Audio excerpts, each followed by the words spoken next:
North Sea oil.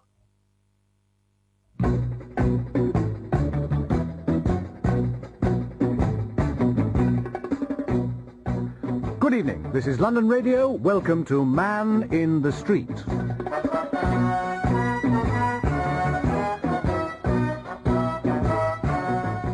Our program tonight is about North Sea oil. Oil was first discovered beneath the North Sea in the late 1960s.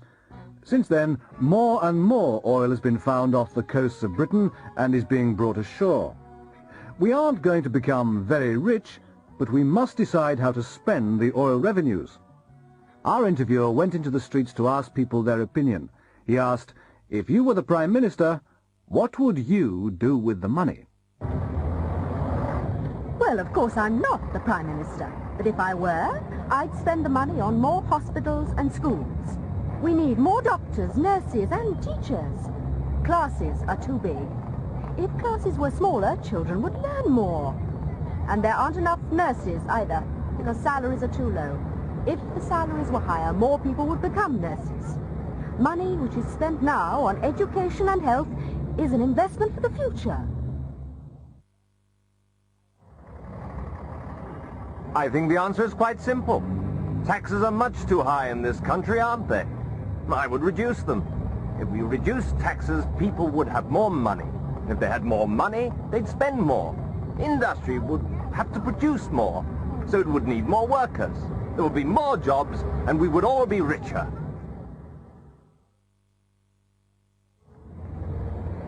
I'm very worried about inflation. I'd try to control prices. If I were the Prime Minister, I'd reduce the price of gas, coal and electricity. If we did that, everybody would benefit, wouldn't they? Food is much too expensive. I'd encourage the farmers to produce more food more cheaply. However, there are some things that I certainly wouldn't do. I certainly wouldn't build more roads, and I wouldn't spend money on guns and tanks and warplanes.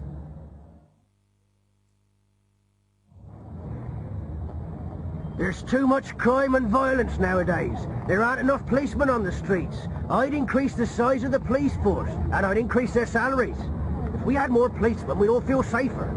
I'd also increase old age pensions.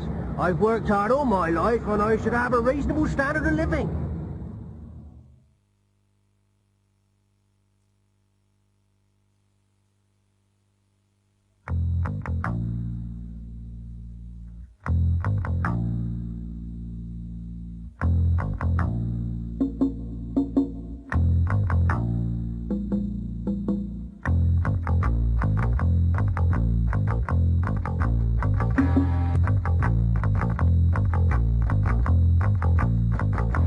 Mad killer strikes again.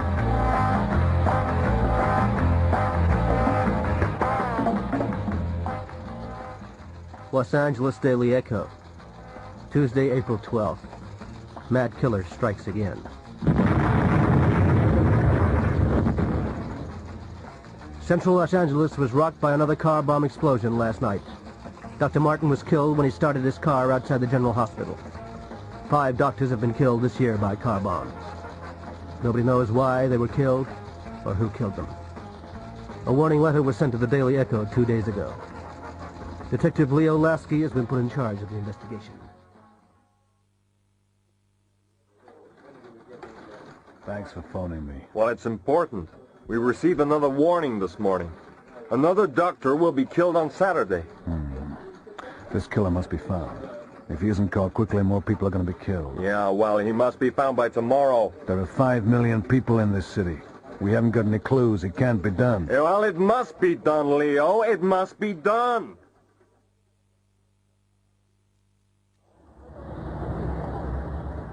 Places that have explosives must be checked, and quickly. It's being done, Leo. I gave instructions this morning. I want you to help me, Doctor. Help you? Of course I'll help you. I may be killed next. Well, Lasky, you've had a warning. You should catch the madman this time. We had a warning last time, Doc, but he couldn't be found in time. This killer hates doctors. Why? Well, maybe a relative or friend died at the hospital. Can I see your records from 4 months ago? The murder started then.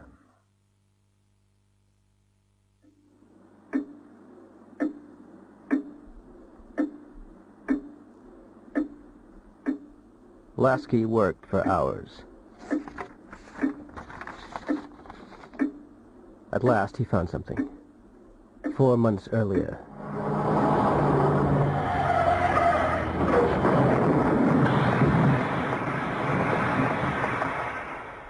There had been a car crash. A man and his wife were taken to the hospital.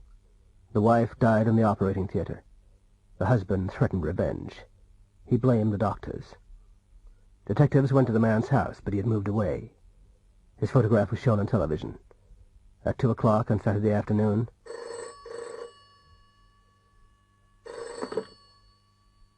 Lasky received a phone call.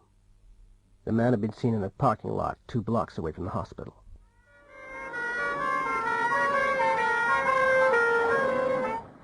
Police cars raced to the scene. When the police arrived, they saw the man. He was lying underneath a car. He jumped up and started to run, but there were police everywhere. He jumped into the car. And there was a terrible explosion. He had killed himself with his own bomb.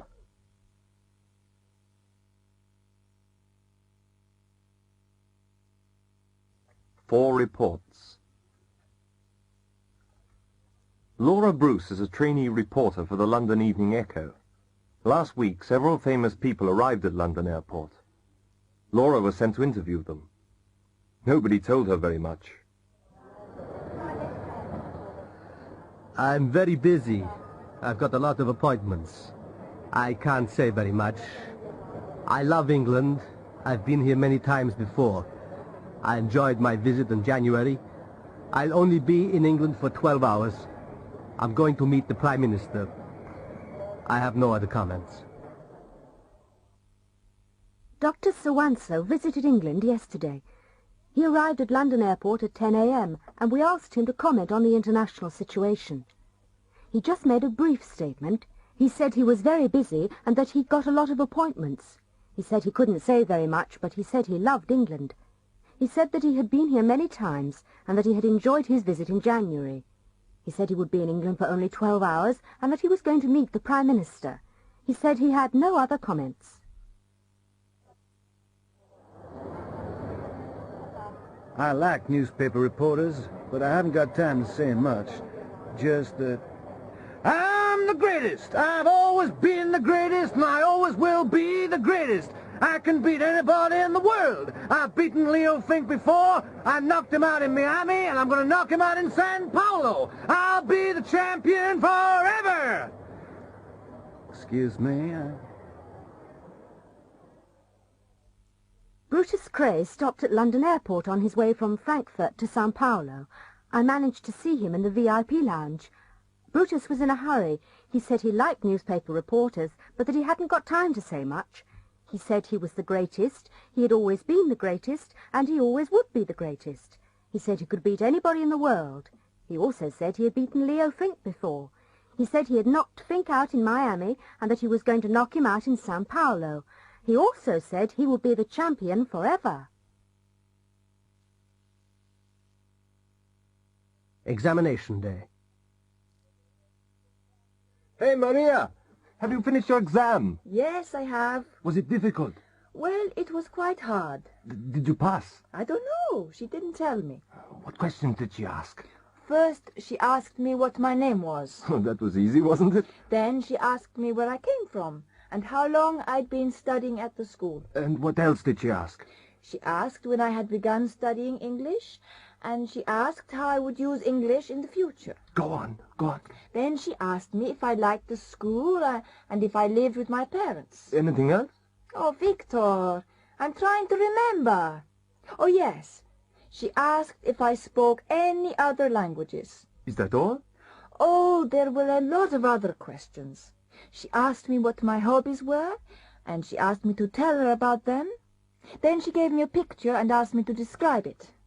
Oh, and then I was asked to read a passage. What did she say at the end? She asked me to tell you to go in, immediately. But you said... Good afternoon. Good afternoon, madam. I'm interested in the holiday in St. Cuthbert. Ah, yes, the Caribbean. I can recommend it highly. Can you tell me a little bit more about it? Of course, madam. It's an excellent package holiday. You'll travel on a scheduled flight. You'll be met at the airport and taken to your hotel. You won't have to pay airport taxes. They're included in the price. The hotel is very near the beach, and it's got a swimming pool and a discotheque. It's a very modern hotel. It was built last year. The restaurant's superb, and drinks are very cheap in St. Cuthbert. Oh, and you can walk to the sea in 2 minutes. Sounds good. I'd like to make a reservation. One moment, madam, and I'll get you a booking form. Marion paid a deposit and booked the holiday. 2 months later, she was in St. Cuthbert. But she was disappointed. When she returned to England, she went to see the travel agent. Ah, it's Miss Ward. Did you have a good holiday? No, I certainly did not have a good holiday. Oh, I'm very sorry to hear that. What was wrong? Well, when I arrived in St. Cuthbert, I had to spend 4 hours at the airport. You said that we would be met, and we weren't. You also said that we would be taken to the hotel. We weren't, and the taxi cost about £12. You told me that airport taxis were included. In fact, I had to pay £10. Oh, dear. You had a very bad start.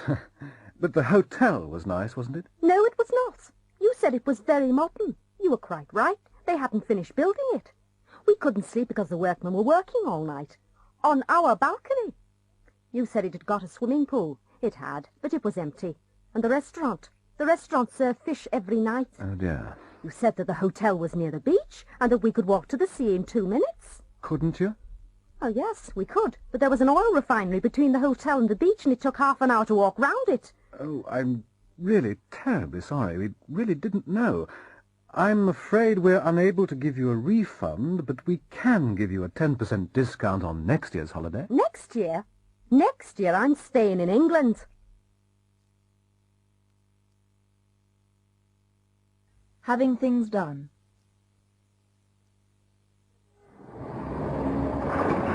Sorry I'm late. I couldn't start the car this morning. Well, winter's coming. It was probably cold. It needs a service, really. But garages are so expensive nowadays. Can't you service it yourself? Who, me? I don't know anything about cars. If I were you, I'd have it serviced. The garage that I use is very reasonable and have the radiator filled with antifreeze. They say it's going to be a cold winter. Do you know where there's a good dry cleaners?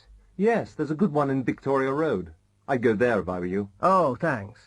I want to have my suit cleaned. I'm going to a wedding on Saturday. Well, I had my suit cleaned there last week, and they did a good job.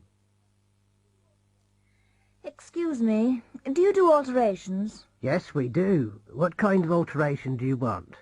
I'd like to have this skirt lengthened. It's too short for me. That's fine. It'll take about a fortnight. And at the same time, I want to have this dress shortened. It's a bit too long. Good. Would you mind just putting the skirt on first? There's a changing room over there. Hello. Can I make an appointment to see the optician? Yes. Would next Friday be convenient at 3 o'clock? Oh, yes. I want to have my eyes tested. I think I need some new glasses. Goodbye. Goodbye. Oh, be careful. That isn't a door, it's a window. Oh, yes. Sorry. The appointment. Once upon a time, there was a rich caliph in Baghdad. He was very famous because he was wise and kind.